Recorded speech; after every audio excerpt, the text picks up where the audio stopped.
నమస్తే. ప్రస్తుతం మనతో పాటు సీనియర్ జర్నలిస్ట్ భరద్వాజ్ ఉన్నారు. ఆయనతో మాట్లాడదాం. నమస్తే సార్. నమస్తే సార్, మహమ్మద్ షరీఫ్ రసూల్ ఖాన్ అని ఒక పేరు బాగా వైరల్ అవుతుంది. అది ఎన్టీఆర్, జూనియర్ ఎన్టీఆర్ పేరు. ఆయన ముస్లిం అని చెప్పేసి సోషల్ మీడియాలో బాగా వైరల్ అవుతుంది. అసలు ఎలా ముస్లిం అయ్యాడు అని చెప్పేసి కూడా చాలా మంది వాదిస్తున్నారు. దీని గురించి మీరేం చెప్తారు? మెహదీపట్నంలో ఒక సైటు, ఒక ఇల్లు ఉంది వారికి. ఆ ఇంటి తాలూకా డాక్యుమెంట్ వెరిఫికేషన్లో తండ్రి పేరు నందమూరి హరికృష్ణ అని, అలాగే ప్రాపర్టీ ఓనర్ పేరు అని చెప్పి ఇప్పుడు మీరు చెప్పినటువంటి ఖాన్ గారి పేరు ఉంది. దాంతో హరికృష్ణ అనేటువంటి వ్యక్తికి కుమారుడిగా ఎన్టీఆర్ తెలుసు అందరికీ. కాబట్టి ఎన్టీఆర్ అసలు పేరు ఇదే. అతను ముస్లిం అంటే అతని మదర్ ముస్లిం అయి ఉండాలి. ఇప్పుడు హరికృష్ణ గారు ముస్లిం అనేటువంటి అవకాశం లేదు.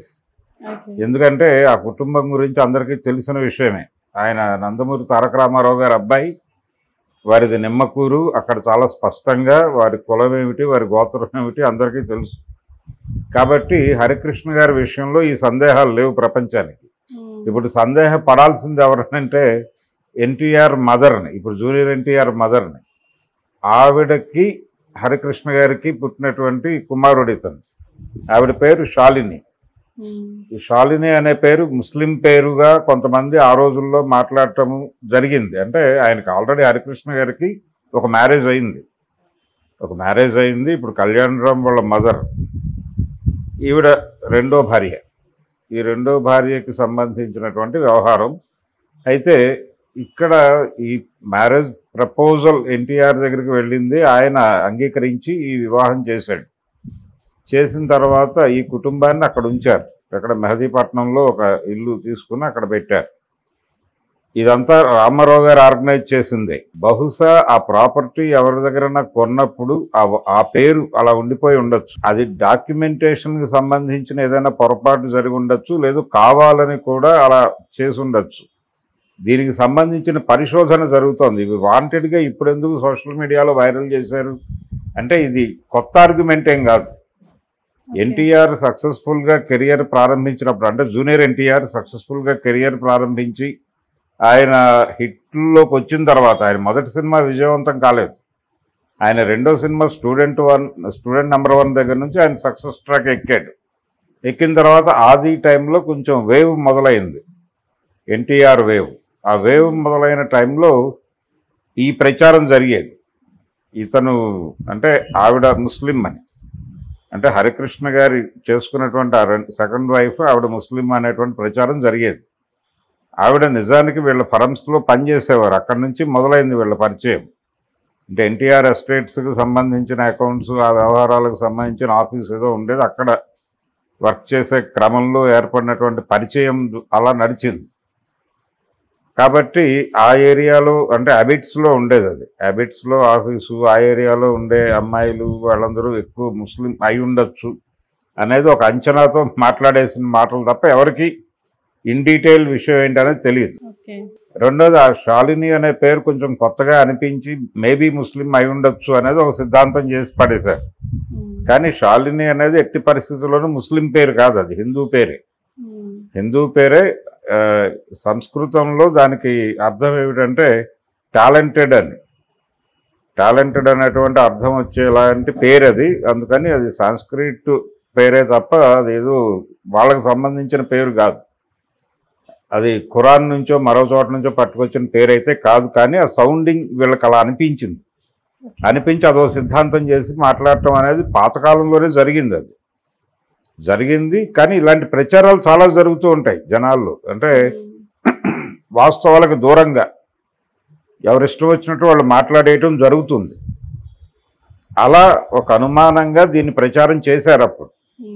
కానీ ఇప్పుడు ఎందుకు మళ్ళీ ఈ కాగితాలు బయటకు తీసి ఇప్పుడు ప్రచారం ఎందుకు చేస్తున్నారు అంటే ఎక్కడి నుంచి వచ్చినాయి, ఇవి టెంపర్ చేశారా లేకపోతే వెరిఫై చేస్తే నిజంగానే అలా ఉండొచ్చు. చాలా సందర్భాల్లో ఇప్పుడు నేను ఒక ప్రాపర్టీ అమ్మేశాను ఎవరికో. అమ్మేసిన తర్వాత, అంటే నేను అమ్మేసి కూడా దాదాపు 15 ఏళ్ళు అవుతుంది. 15 ఏళ్ల తర్వాత ఇప్పటికి రీసెంట్గా నాకు ఈ మధ్య ఫోన్ వచ్చింది, దానికి సంబంధించిన ప్రాపర్టీ ట్యాక్స్ ఏదో కట్టాలి మీరని. నేను ప్రాపర్టీ ట్యాక్స్ కట్టడం ఏమిటి అని చెప్పి అది రిజిస్ట్రేషన్ అయిపోయి 15 ఏళ్ళలో ఎంతో అయిపోయింది మహాప్రభు అని చెప్పినా కానీ నాకే కాల్స్ వస్తాయి. ఓకే. అంటే ఎక్కడో రికార్డ్స్లో చేంజ్ కాలేదు. బహుశా ఆ కొనుక్కున్నటువంటి ఒకటి ఎవరో టీచర్ గారు కొనుక్కున్నారు. ఆ కొనుక్కున్న వాళ్ళు వాళ్ళ డాక్యుమెంట్స్ ప్రాపర్గా అక్కడ సబ్మిట్ చేయకపోవటమో ఏదో జరిగి మొత్తానికి నా ఫోన్ నెంబరే ఇప్పటికీ వాళ్ళ రికార్డుల్లో ఉంది, గవర్నమెంట్ రికార్డుల్లో. ఆ ఫోన్ నెంబర్కే ఫోన్స్ వస్తాయి. దానికి సంబంధించి గవర్నమెంట్ వైపు నుంచి ఏ ప్రాబ్లం ఉన్నా నాకు ఫోన్ వస్తుంది. నేను 2-3 సార్లు చెప్పాను వాళ్ళకు, అదేదో ఒకసారి వెళ్ళి అది తీయించేయండి అని. అది ఎక్కడో మా ఊళ్ళో గొడవ. నేను వెళ్ళినప్పుడు దాని మీద టైం కేటాయించే అవకాశం నాకు ఉండదు. కానీ వాళ్ళు అక్కడే ఉంటారు కాబట్టి చేయించుకోవచ్చు, వాళ్ళకి బద్ధకం. కానీ నాకు ఫోన్స్ వస్తూ ఉంటాయి. ఇలాగే ఏదో జరిగి ఉంటుంది ఇక్కడ కూడా.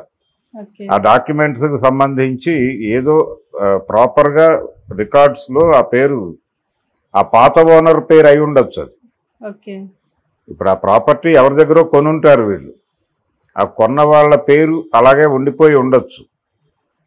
ఏదో జరిగింది అంటే దానికి సంబంధించినటువంటి అధికారిక సమాచారం మాట్లాడితే బాగానే ఉంటుంది. ఎవరో ఒకరు క్లారిటీ ఇవ్వటం మంచిదే. ఇప్పుడు ఈ గొడవ జరుగుతోంది కాబట్టి వాళ్ళ కుటుంబం నుంచి ఎవరైనా మాట్లాడితే బాగానే ఉంటుంది. కానీ మాట్లాడటానికి హరికృష్ణ గారు లేరు ఇప్పుడు.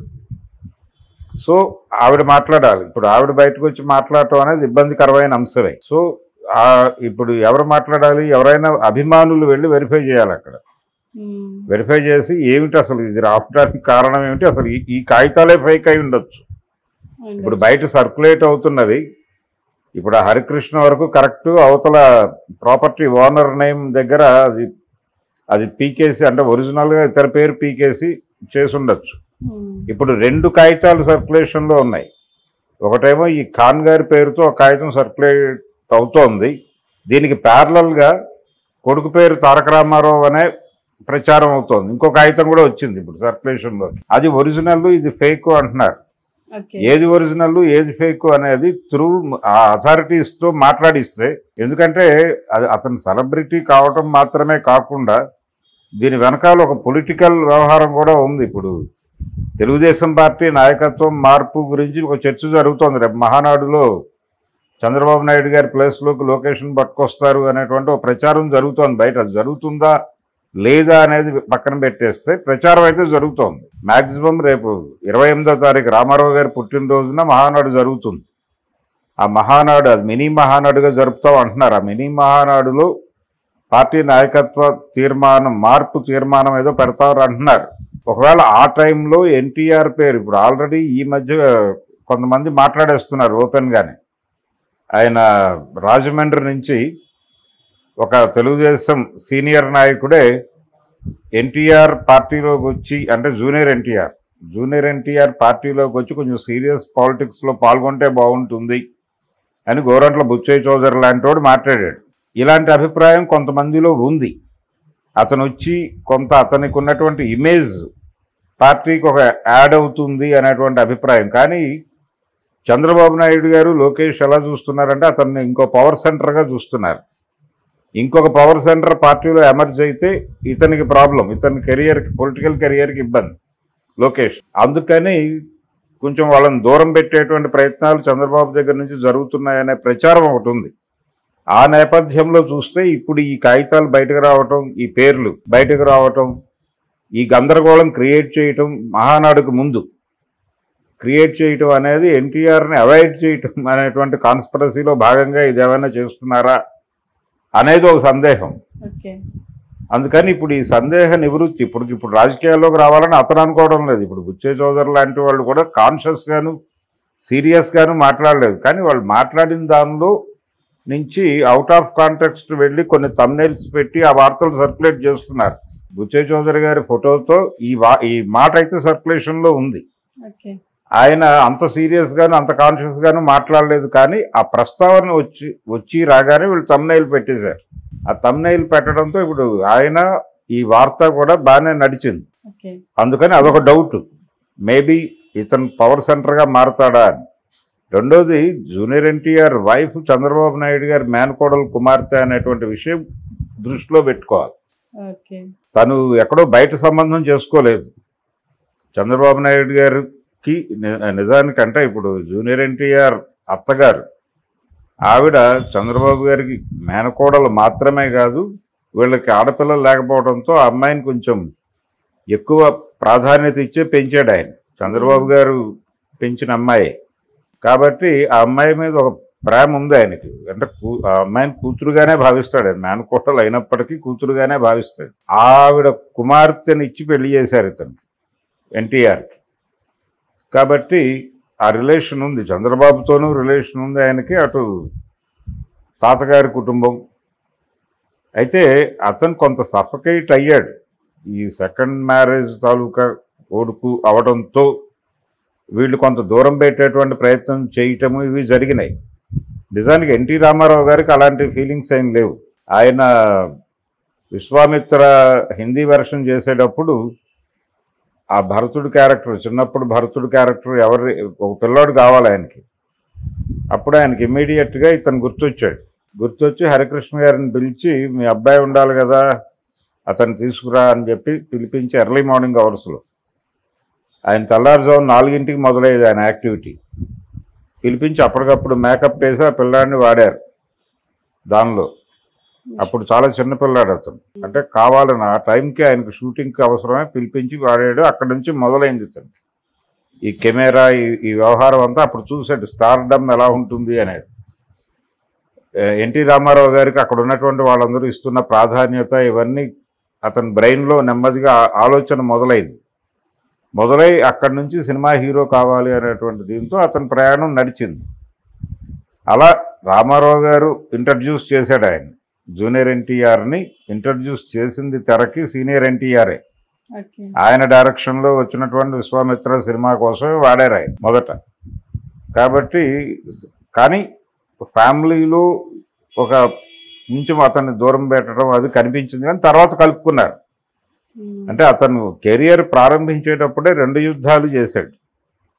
ఒకటి ఫ్యామిలీతో యుద్ధం చేశాడు, రెండోది ఇండస్ట్రీలో ఒక స్థానం కోసం యుద్ధం చేశాడు. ఈ 2 యుద్ధాల్లో ఒకటి దానిలో గెలవటం వల్ల ఇంకో దాన్ని కూడా గెలిచాడు. అతను గెలిచి ఫైనల్గా ఆ కుటుంబం అతన్ని ఆదరించింది. హరికృష్ణ గారు కూడా ఓపెన్ డయాస్ల మీద మాట్లాడాడు నా కొడుకని. అలాగే బాలకృష్ణ గారు ఒక సందర్భంలో ఓన్ చేసుకుని మాట్లాడాడు నా బిడ్డ అని. ఇలా నడిచింది. చంద్రబాబు నాయుడు గారి బంధువునే అతనికి ఇచ్చి పెళ్లి చేశారు.